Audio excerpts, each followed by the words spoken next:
गे अगुआ हेलो बात यहाँ गे गेलो गे अगुआ हेलो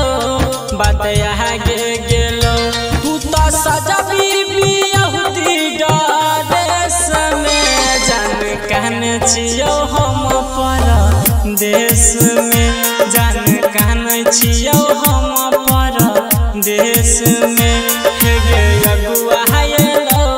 बात यहाँ गे गेलो गे अगुआ हेलो बात यहाँ गे गेलो।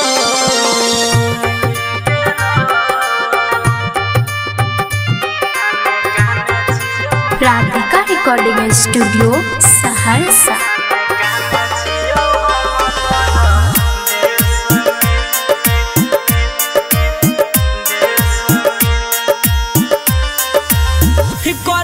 तू ससुरा में जान तू सुख गे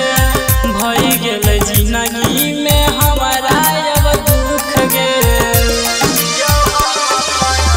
करबी तू ससुरा में जान सुख गे भई गेल जिंदगी में हमारा अब दुख गे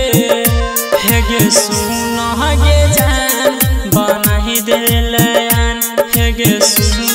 गे जान बनाही देलयान हम रहबौ पगला के भेष में जान कहने छियो हम परदेश में जान कहने छियो हम परदेश में।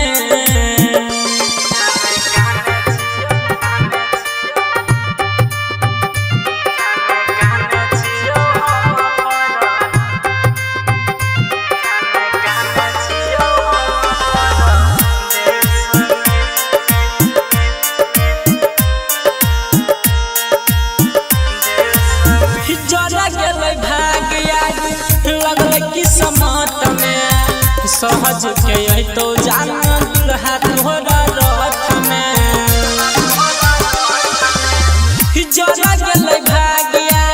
लगलै किस्मत में सहज के तो जान दुल्हा तोहरा रथ में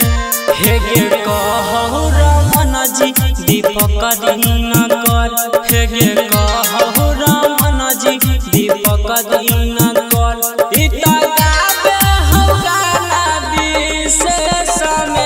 जान कहने छियो हम पर देश में।